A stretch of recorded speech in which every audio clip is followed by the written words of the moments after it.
Bab 2, Kemarahan Dewa Perang. Mendengar Derek bertanya seperti ini, Leo langsung berkeringat. Mengapa masih menanyakan sesuatu yang jawabannya sudah jelas? Jika ada orang yang bisa melawan musuh, apakah Ketua Peter masih akan memutuskanku datang jauh-jauh ke sini untuk meminta Anda kembali? Namun, dia tidak berani mengatakan ucapan seperti ini. Jenderal Derek ahli dalam mengomando pertempuran, kemampuan dan auramu cukup membuat lawan takut, juga tidak ada orang yang bisa menandingimu. Asalkan kamu yang maju, tentara musuh pasti akan melarikan diri karena ketakutan. Ucap Leo dengan keras dan memekakan telinga. Semua orang tercengang saat mendengar Leo berkata seperti ini, mereka benar-benar tidak berani mempercayai telinga mereka sendiri. Kamu kembali dulu, biarkan aku mempertimbangkannya, lalu kita berdiskusi lagi. Derek melihat ada begitu banyak orang di sini, tidak cocok untuk membahas masalah negara, hanya bisa membiarkan Leo kembali dulu. Melihat Derek sepertinya masih ragu, Leo pun lanjut menasihatinya, Jenderal Derek, Anda adalah harta negara naga tidak bisa tanpamu. Hari itu setelah dia ditolak di jalanan ketika memohon agar Derek kembali, dia segera melaporkan keadaan ini pada atasan. Tapi atasan malah kembali memberikan perintah keras, tidak peduli syarat apapun yang diajukan Derek, mereka akan menyetujuinya, walaupun harus menggerakkan seluruh kekuatan, juga harus meminta Derek kembali.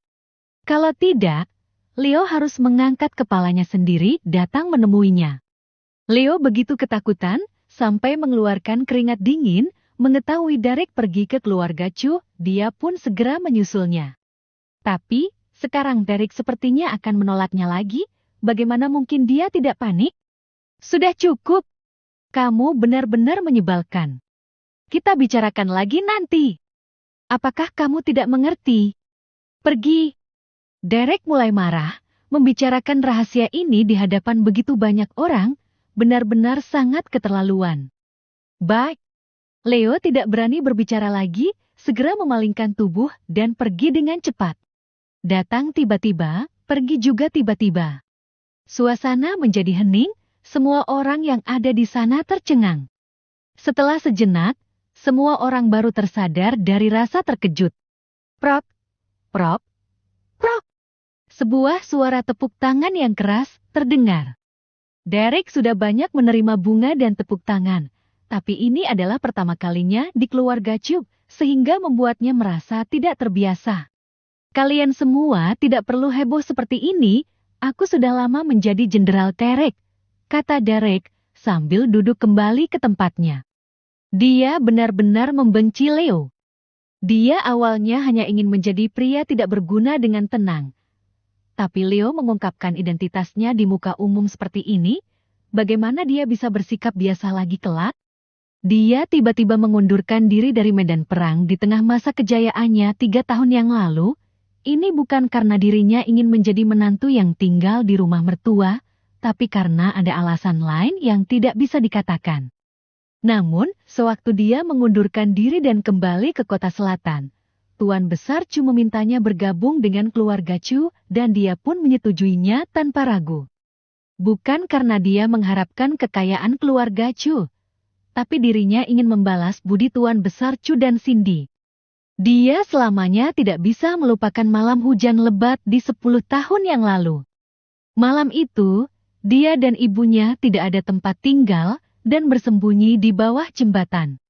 Sedangkan ibunya sedang demam tinggi dan sekarat.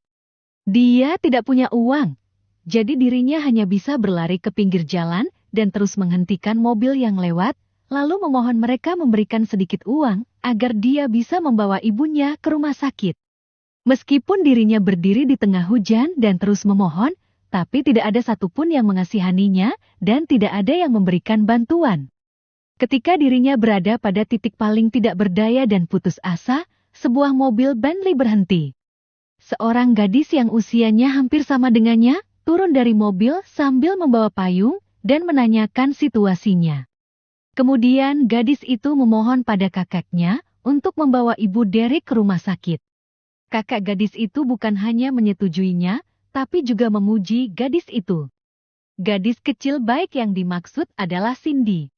Malam itu, kakek dan cucu itu bukan hanya mengantar ibunya ke rumah sakit, tapi juga membayar semua biaya pengobatan dan memberikan sejumlah uang padanya supaya dia bisa merawat ibunya. Tindakan ini hanyalah kebaikan kecil bagi kakek dan cucu itu, tapi bagi Derek dan ibunya, mereka telah menyelamatkan hidupnya. Jadi, dia harus membalas budi, apalagi mereka telah menyelamatkan nyawanya. Kebaikan menyelamatkan nyawa tidak boleh dilupakan. Pada malam itu, dirinya yang masih muda jatuh cinta pada pandangan pertama kepada nona besar Chu. Dia jatuh cinta pada gadis cantik yang baik hati ini. Namun, dirinya tahu kalau statusnya rendah, sehingga tidak berani berharap terlalu banyak. Kemudian, dia menjadi tentara, juga berprestasi dalam peperangan, sehingga dirinya dinobatkan sebagai Jenderal Derek, jenderal nomor 1 di negara naga, dan menjadi legenda di dunia ketentaraan. Di tengah masa kejayaan Derek, ada krisis besar yang melanda keluarga Chu, sehingga Derek langsung membantu keluarga Chu mengatasi kesulitan itu. Hanya Tuan Besar Chu, seorang yang mengetahui hal ini. Tentu saja dirinya tahu Derek membantu keluarga Chu, karena dirinya pernah menolong Derek dan ibunya waktu itu. Sewaktu Derek mengundurkan diri dan tidak ada kekuasaan, Simon Chu bersikeras menikahkan cucu kesayangannya kepada Derek. Karena dia bisa melihat bakat langka yang dimiliki Derek, juga percaya dia akan berjaya kembali cepat atau lambat, dan masa depannya akan cemerlang. Namun, Cindy dan Derek baru bertemu kembali setelah bertahun-tahun sehingga Cindy tidak mengenali Derek. Cindy tidak tahu kalau suaminya adalah pria yang dia bantu waktu itu. Dia telah membantu begitu banyak orang, dan Derek hanyalah satu di antaranya. Sedangkan Derek juga tidak mengatakan hal ini kepada Cindy. Dia tidak melakukan apa-apa setelah masuk ke keluarga Chu. Bukannya dia tidak ingin bekerja, tapi dia tidak bersedia bekerja. Bagaimana mungkin orang yang hebat dalam peperangan seperti dirinya akan bekerja seperti orang biasa dan melakukan hal yang tidak penting? Apakah Jenderal Derek yang dulunya memimpin ribuan pasukan akan bekerja menjadi seorang penjaga keamanan? Dia merasa lebih berarti kalau dirinya tinggal di rumah untuk menjaga Cindy. Pada saat yang sama, dirinya juga sedang menunggu kesempatan untuk bangkit kembali. Sebuah suara terdengar saat Derek sedang mengingat masa lalu. Kamu berpura-pura dengan baik. Aku memberikan skor penuh padamu. Kamu pantas mendapatkan tepuk tangan meriah ini. Derek tiba-tiba tercengang. Ada apa ini? Hais, aku hampir luka dalam karena menahannya. Haha, Chu tidak bisa menahan tawanya. Haha. Jenderal Derek merupakan senjata penting negara. Negara naga tidak bisa bertahan tanpamu. Aktingmu sangat bagus. Aku hampir saja percaya, jika bukan sudah tahu sejak awal, kalau dirinya adalah orang tidak berguna. Dex tidak bisa menahan tawanya. Derek, aktingmu begitu bagus. Sayang sekali jika kamu tidak menjadi aktor. Akting pria kekar tadi begitu bagus, kamu menghabiskan berapa banyak uang untuk mempekerjakannya? Selain itu, seragam militer yang dia kenakan seolah-olah sangat nyata, di mana kamu membelinya? Orang yang sudah masuk militer selama 5 tahun dan tidak mendapatkan jabatan apa-apa, berani-beraninya berpura-pura bahwa dirinya adalah Jenderal Derek. Apakah kamu ingin membuat kami tertawa sampai mati? Tidak ada orang yang akan percaya bahwa ucapan Leo dan Derek barusan itu nyata, karena aktingnya terlalu berlebihan. Mereka semua merasa, pasti karena selama bertahun-tahun ini, Derek sudah tidak tahan dipermalukan, sehingga dia sengaja mencari seorang paman untuk memerankan adegan ini, ingin membuat mereka terpukau dengannya. Hasilnya malah kebalikan, hanya akan membuat mereka semakin merendahkannya. Saat ini, Cindy juga tidak tahan lagi, dia pun bertanya, Derek, aku tanya padamu, apa keuntunganmu membuat lelucon seperti ini? Jika aku benar-benar tertawa sampai mati, kelak siapa yang akan menghidupimu? Barusan dia melihat Derek dan Leo berakting dengan begitu nyata, membuatnya dalam seketika merasa semua benar adanya. Tapi sayangnya setelah semua orang berkata seperti ini, seketika dia seperti tersadar dari mimpi. Ternyata Derek hanya ingin dipandang tinggi dan sengaja mencari orang untuk berakting. Ini membuatnya semakin kecewa dengan Derek. Tidak hanya tidak memiliki kemampuan, Derek bahkan begitu suka berpura-pura. Apalagi yang bisa dirinya harapkan dari orang seperti ini? Derek tidak bisa menjelaskan. Namun, lebih baik jika tidak ada yang percaya, dia juga takut ada orang yang mengetahui identitasnya. Oleh karena itu, dia pun sekalian berkata, "Aku hanya ingin menambah kesenangan untuk semua orang dan menambah kebahagiaan." Membuat onar. Benar-benar sangat keterlaluan. Lain kali tidak boleh membiarkan orang asing masuk lagi. Bagaimana jika dia mencuri barang yang ada di rumah? Rumah keluarga Chu bukanlah tempat yang bisa didatangi oleh orang biasa. Nyonya Vesar Chu berkata dengan marah. Derek tertawa dalam hati, jika kamu mengetahui identitas Liu, seluruh keluarga Chu pasti akan merasa bangga karena kedatangan tamu yang begitu hebat. Jangan melihat Liu yang dengan mudah berlutut kepada Derek. Liu ini adalah prajurit bintang 3. Hanya saja posisi Derek lebih tinggi dari Liu, sehingga Liu terpaksa harus berlutut. Maaf, biarkan aku tertawa sebentar lagi. Haha. Haha. Aku sudah tertawa sampai otot perutku hampir keluar. Derek, kamu sekalian ganti namamu saja. Ganti menjadi Derek lucu. Ini lebih cocok denganmu. Haha. Semua orang masih terus tertawa. Hanya makan saja harus dipermalukan. Saat ini Derek sudah tidak nafsu makan lagi. Oleh karena itu, dia diam-diam bangkit dan meninggalkan aula. Namun, hal yang tidak diinginkan malah terjadi pada saat ini.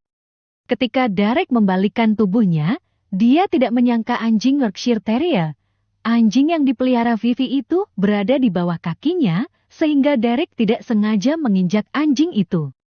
Guk, guk. Anjing Yorkshire Terrier diinjak oleh Derek, sehingga ia sontak mengeluarkan suara kesakitan. Vivi langsung marah besar ketika melihat anjing peliharaannya diinjak. Vivi melempar mangkoknya ke arah Derek sambil memarahinya, "Sampah kurang ajar, apakah kamu sudah buta? Berani-beraninya kamu menginjak anjingku?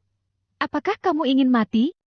Derek langsung memalingkan tubuh ketika mendengar suara angin di belakangnya dan langsung menyerang dengan kepalan tangannya. Bang! Mangkok yang terbang ke arahnya dipukul, hancur oleh kepalan tangan Derek, tapi nasi yang ada di dalam tetap mengotori seluruh tubuhnya. Derek sama sekali tidak menyangka Vivi akan melemparnya dengan mangkuk hanya karena dirinya menginjak seekor anjing. Apakah di keluarga Chu dirinya bahkan lebih rendah dari seekor anjing? Walaupun Derek sangat sabar, tapi sabar juga ada batasannya. Kali ini, dia benar-benar sudah marah. Emosinya langsung naik, tatapan Derek seperti listrik yang menyambar Vivi dengan dingin. Awalnya banyak orang yang masih merasa lucu dengan akting Derek tadi, tapi saat ini suara tawa sudah berhenti. Bahkan anjing-anjing Yorkshire Terrier yang terinjak juga merasakan emosi yang berbeda ini. Tiba-tiba ia berhenti menggonggong dan menyusut ke sudut ruangan, lalu menatap Derek dengan ketakutan. Karena tatapan Derek sekarang ini adalah tatapan yang sangat dingin hingga memasuki tulang. Tidak ada orang yang pernah melihat tatapan yang begitu dingin, semua orang pun ketakutan dan menciutkan leher mereka. Juga tidak ada orang yang menyangka bahwa menantu tidak berguna yang masuk ke keluarga wanita selama 3 tahun ini tiba-tiba emosi. Mereka melihat tragedi mengenaskan di kedua mata Derek.